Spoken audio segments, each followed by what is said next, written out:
Hi, I'm Dr. Tracy Nyberg, and I am a small animal veterinarian in Marquette, Michigan. I love being a veterinarian. There's no other job that I would want to do. I love the daily tasks of meeting lots of people and their animals and learning about them and figuring out how I can help them, whether it's through vaccines or helping sick animals or doing surgeries, which we'll show you in some videos all about the surgeries and what's involved there. So in this video, I'll give you an idea of when an animal, like little Flo here, would come in for an exam, what I would do to look her over. So one thing that's really important when somebody comes in, an owner comes in, is asking them a little bit about what's been going on with the animal. If they've been healthy, if they've been sick, we call it taking their history. So asking them that, trying to get a feel of how long they've been sick, what they've been seeing at home, what they've tried at home, or if it's a puppy, different things that they've been learning about the puppy or questions that they have. That's a really good place to start. I like to sit on the ground a lot. People usually sit in a chair, and I like to be eye to eye with them and really get a feel of what they're trying to tell me. And then it's my turn, and I kind of pet the dog or the cat and touch them while they're talking to me also. And then I have my turn of kind of looking at the animal and trying to figure out what they're trying to tell me, because even though animals can't talk with words, they talk with their bodies a lot, they talk with their ears, they talk with their eyes, they talk with their tails. You know, if they have a hurt leg, they're gonna lift up a leg to show me, or their belly hurts or somewhere hurts. When I touch it, they'll tell me, and they'll tense up, or they'll look at me, or they'll lick their lips, or they start panting. So it's kind of like learning a whole new language when you're talking to animals and figuring out what they're telling us. One thing that's part of our job every day is not only giving medications and vaccines to help animals, but figuring out if they need special foods to eat. Kind of displaying some of the foods out here. These are all prescription foods for different diseases, whether it's with the kidneys or the bladder, or they're diabetic, or they have food allergies. So there's different brands out there. This one is Hills, but they make different foods. Another thing that's important is teaching. We do a lot of educating and teaching as a vet or a vet tech, and different preventatives to prevent different diseases such as Lyme disease, which we have a lot of in the UP, or also anaplasmosis or ehrlichiosis, which are tick transmitted, and then heartworm disease. Dental health is a big thing too. Teaching people not only how to brush their teeth, like with toothbrushes and toothpaste over there, or giving shoes like that Vet to keep their pets' teeth cleaned, because dogs and cats don't tend to brush their teeth on their own every night or every day, or go to the dentist every 6 months like we do. So it's important to keep an eye on it at the vet clinic, but also at home. And then if needed, we can do dental cleanings and extractions and dental X-rays to evaluate their teeth and help them out. This morning is Thursday morning. This is Flora right here. It's surgery morning here at Stuga North. We have lots of animals coming in for spades and neuters. Sometimes we'll do dentals, and I'm going to show you around what some of the equipment looks like. Here I'm going to show you a little bit about our imaging room.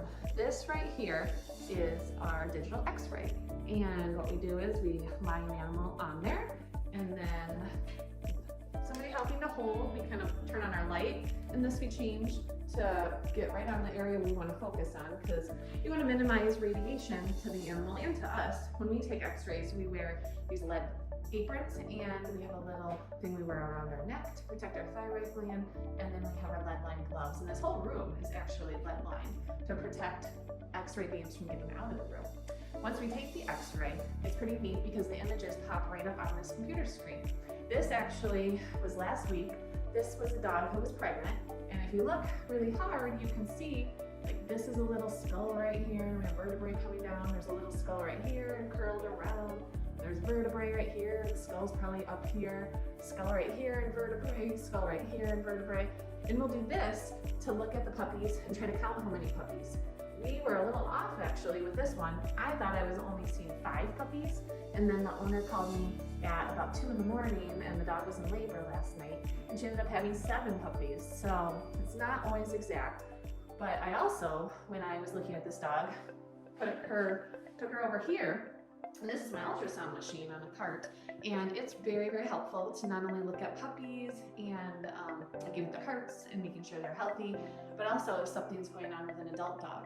And what is on the screen right here is kind of a sad case actually, where this dog came in, wasn't feeling very good, and I put the ultrasound probe on her, and this right here is a big mass on the dog's spleen, and there's actually some blood in the belly, and she was not feeling well. And then I actually looked at the dog's heart, and there was a similar mass on the heart, and that's not a good sign. That's a very aggressive cancer, and I did have to put her down the other day, which was very, very heartbreaking and very hard to tell the owner that news.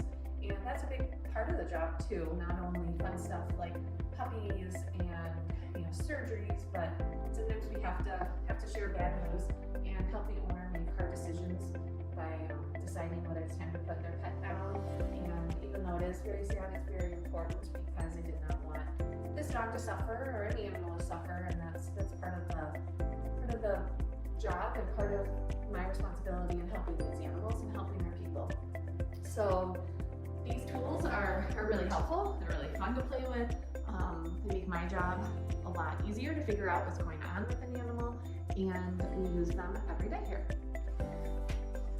This right here is an anesthesia machine. The animals will go up on this table, and then we'll show you later how they go under anesthesia. And then if we go into here, this is the surgery room where the animals will go on the tables, and that's a monitor over there, another anesthesia machine, and this is where we will perform all our surgeries.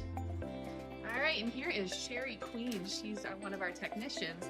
She's running blood work on the animals. When they come in, we poke them and get some blood, and we can run blood work to look at their red blood cells, white blood cells, platelets, and all their organs and how they function, and that's super important before they go under anesthesia. Good job, Sherry. Okay, this is Samson here. He's gonna go under for neuter. You can see he's got a little kiss mark on his forehead. That's Mom when she left him today. So we give him the shot in the vein that'll get him real sleepy.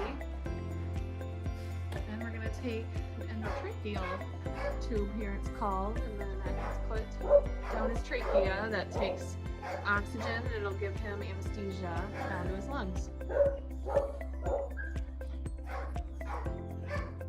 Tie that in place.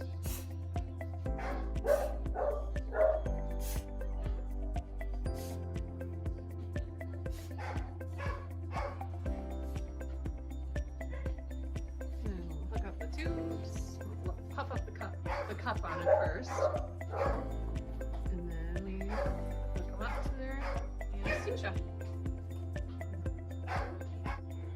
And here is our dog on the table, and I just neutered him. You can see there's a little incision where his testicles used to be, and he has been all hooked up to all the monitors. We're going to take stuff off, and we're going to let him wake up here.